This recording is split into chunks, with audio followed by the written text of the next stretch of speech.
Meripäivä Siljalla on loman paras päivä. Nyt koko perhe edullisesti Ruotsiin.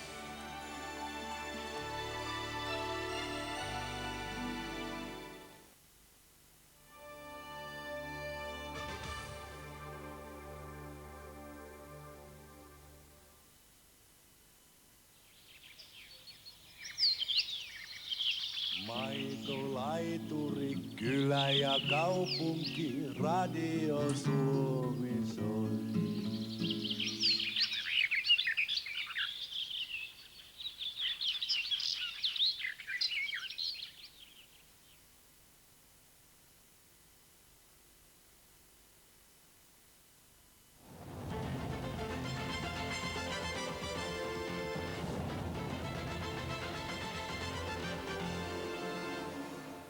Western foreign ministers met in Geneva on Tuesday to reveal their redrawn map of the former Yugoslavia. It divides the state along ethnic lines, almost equally between the Bosnian Serbs and the Muslim Croat Federation. The ministers are hoping that a mixture of warnings and incentives will lead to acceptance of the plan on Wednesday, and their common position was summed up by British Foreign Secretary Douglas Hurd. The new point today is that all of us, countries of the European Union, United States of America, Russia, have agreed not just a general plan, not just a percentage of territory, but a united and detailed approach based on a particular precise map. If the plan fails, there is the possibility Britain and France will start to pull out peacekeeping forces, and that the arms embargo could be lifted for the Bosnian government. The consequences for the 27-month-old conflict are obvious. After taking control of Kigali and Butare on Monday, the rebel Rwandan Patriotic Front said it would form a new government of national unity within days. RPF commander Paul Kagame said the rebels would declare a ceasefire as soon as the government was formed. He hit out at France for what he called threats after French troops of Operation Turquoise were ordered to stop rebel advance westwards. The French military declared a safe area in the southwest of Rwanda and drew up a 10-kilometer perimeter around Gikongoro, one of the three focal towns of the protection zone. French Foreign Minister said on Tuesday that France did not want a confrontation with the rebels and that they were negotiating safe areas for refugees.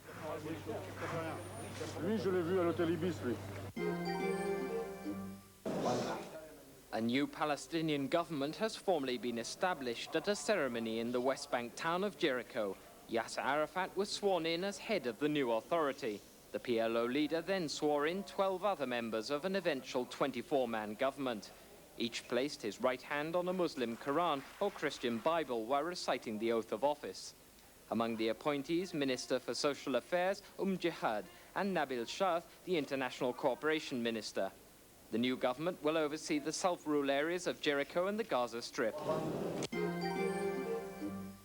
Jewish settlers protesting at PLO chief Yasser Arafat's visit to Jericho on Tuesday confronted the Israeli police. The Israeli government and the army denied charges by the PLO that security forces had prevented Palestinians from entering the area to attend the rally marking Arafat's arrival. They said Israeli troops tried to prevent Jewish protesters from blocking the roads around Jericho.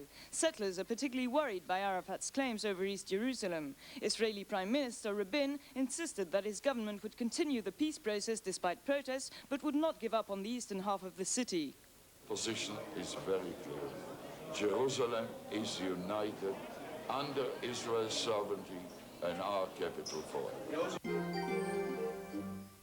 Francois Mitterrand, on the second and last day of his visit to South Africa, visited Johannesburg and the Black Township of Soweto on Tuesday.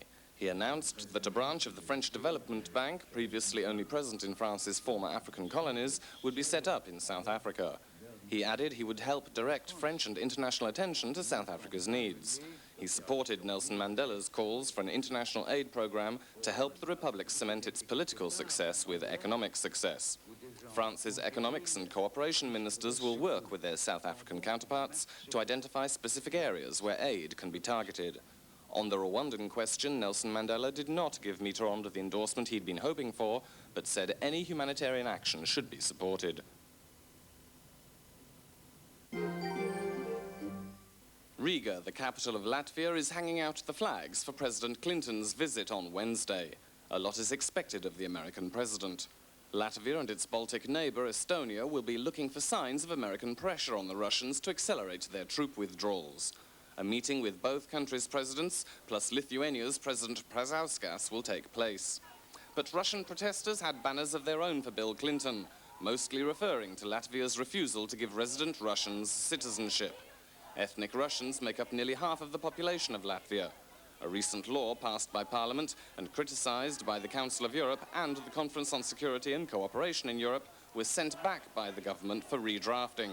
It would have made it almost impossible for Russians to ever become Latvian citizens.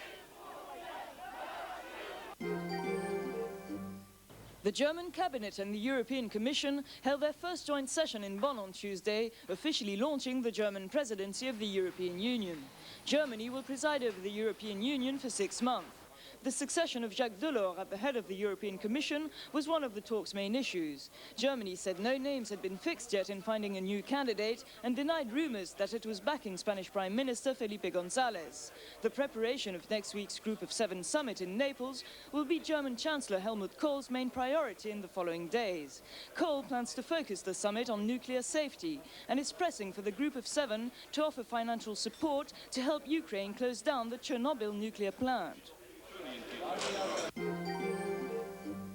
The death toll in the fires sweeping northern and eastern Spain reached 11 on Tuesday. Agriculture Minister Luis Atienza expressed fears that 1994 would be the worst year for fires in 20 years. 10,000 firefighters are struggling to control blazes in Catalonia, Valencia and Teruel, but 50,000 hectares of Mediterranean pines and national parks have already been destroyed. Water-dumping aircraft are being used, but lack of water and equipment is making the task more difficult. Weather forecasts are for continued high winds and hot, dry air, and a fresh fire is being reported every half an hour. French industrialist and chairman of Alcatel Alstom, Pierre Suard, made a point-by-point denial of charges of misuse of company funds on Tuesday. He said the announcement of his Monday arrest while the stock market was open had been irresponsible and had damaged his company. Mr. Suard revealed he'd been released on bail of $150,000, but denied the charges that he had work done on his luxury Paris home paid for by the company. He added that the arrest, which made headline news in France, was a banal non-event. The Polish parliament challenges President Lech Walesa over the issue of abortion. The Polish leader vetoed an amendment to ease the country's law on abortion on Monday, which had been passed by both Polish houses of parliament in June. A two-thirds majority in the lower house is now needed to overrule Walesa's veto, but this is widely seen as unlikely. The Polish leader said he would resign for 1 day to avoid signing the law. The current law allows abortion only when a woman's life is in danger, the fetus is badly damaged, or if pregnancy is the result of rape or incest. The new amendment would allow women to abort if their health is in danger or if they're in a difficult personal situation. Recent polls show that a majority of Poles are in favor of a more liberal law.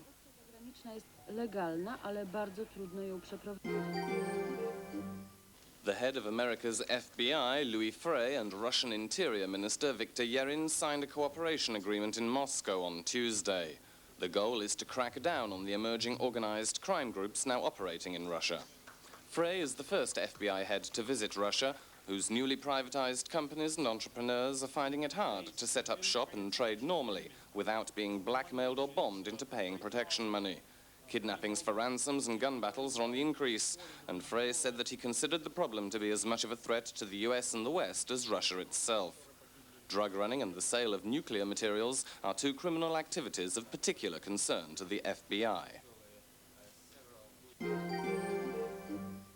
Soccer fans rampaged in the Dutch city of The Hague on Monday after the Netherlands beat Ireland in the World Cup soccer tournament.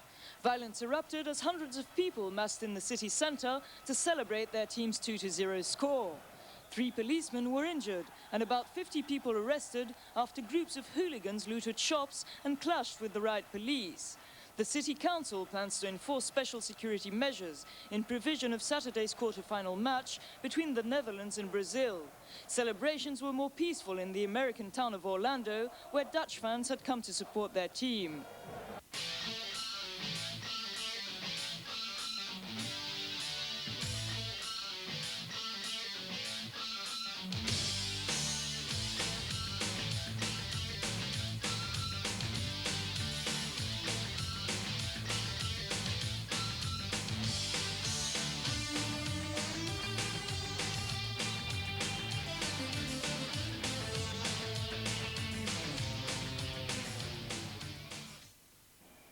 Italy go through to the quarter-finals of the World Cup after beating Nigeria 2-1 after extra time in Boston. The Africans gave Italy a real run for their money. Italy had a number of chances to take the lead. In the 12th minute, a cross from Giuseppe Signori found Roberto Baggio, whose shot was blocked by a defender. 12 minutes later, a free kick by Signori rebounded off keeper Peter Ruffai, and Paolo Maldini was unable to get to it in time. Nigeria got their goal in the 26th minute from a corner by Finidi George. Maldini knocked it back towards the Italian goal, and Emmanuel Amunike was right there to pack it home. Until then, Italy had held Nigeria's big forwards at bay, isolating them from each other and often catching them offside.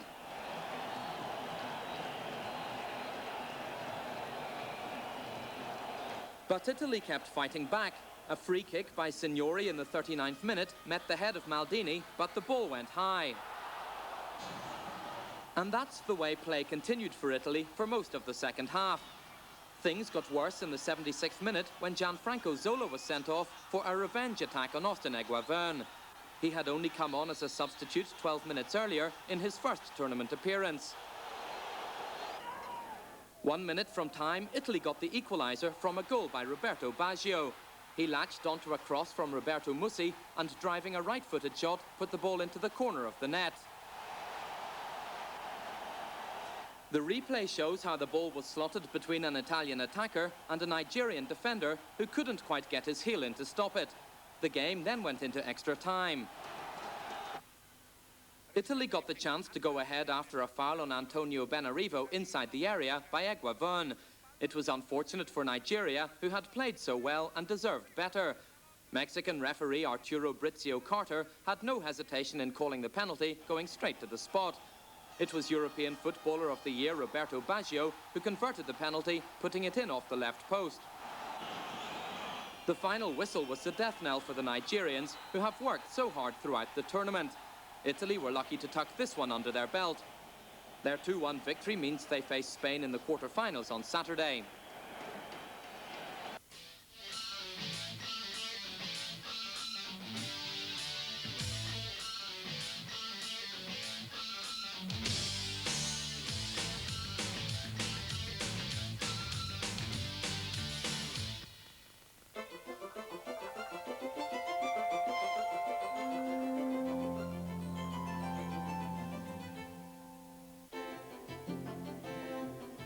Here's a current look at this evening's weather over Europe.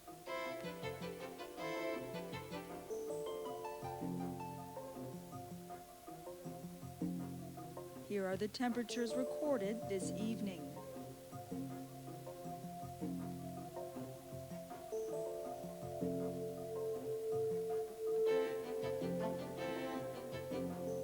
And the forecast for tomorrow morning.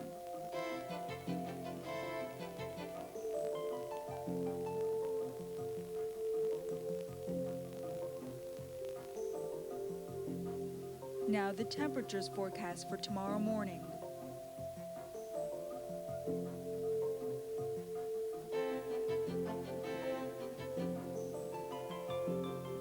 And now a look at the weather over 4 European regions.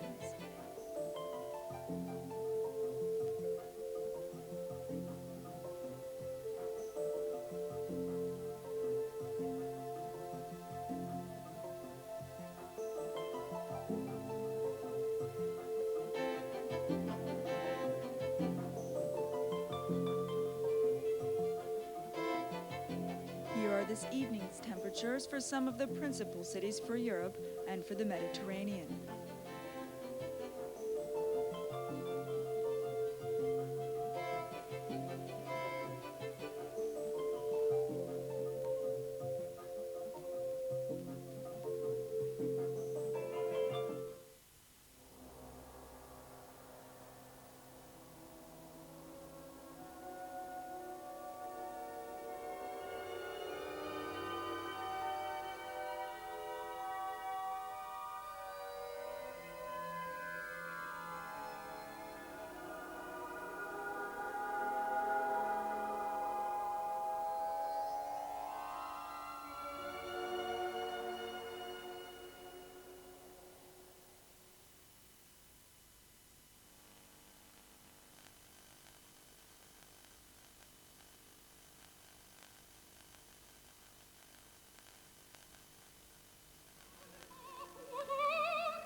sanoin jo muksujen laulun myötä. Mutta mitenhän Taiston ja Irmelin kesä sujuu? Onko erotiikasta häivääkään vanhalla kunnon avioparillamme näkyvissä?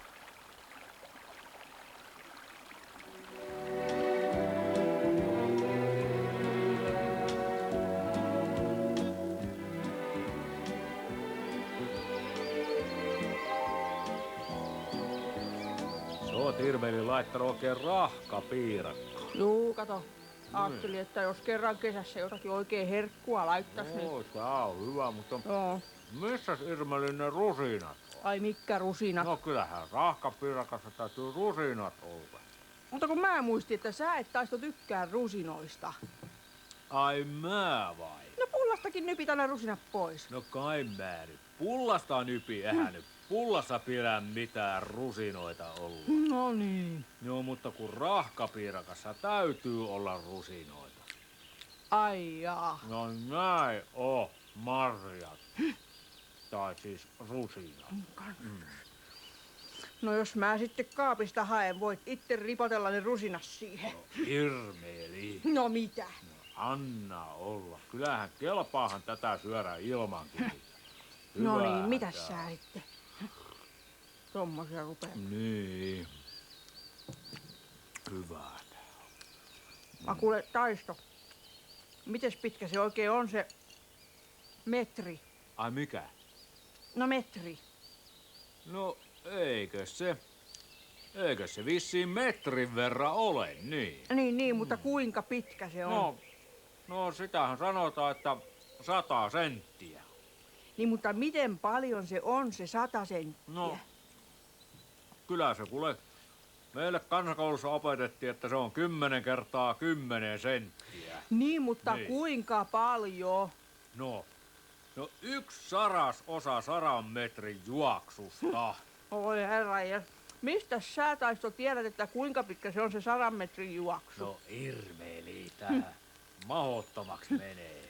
No sitä mä vaan meinaan, että mistä sen niin tarkkaan tietää? No menet urheilukentälle ja mittaat mittanauhalla. Niin. No entäs jos alkaa 100?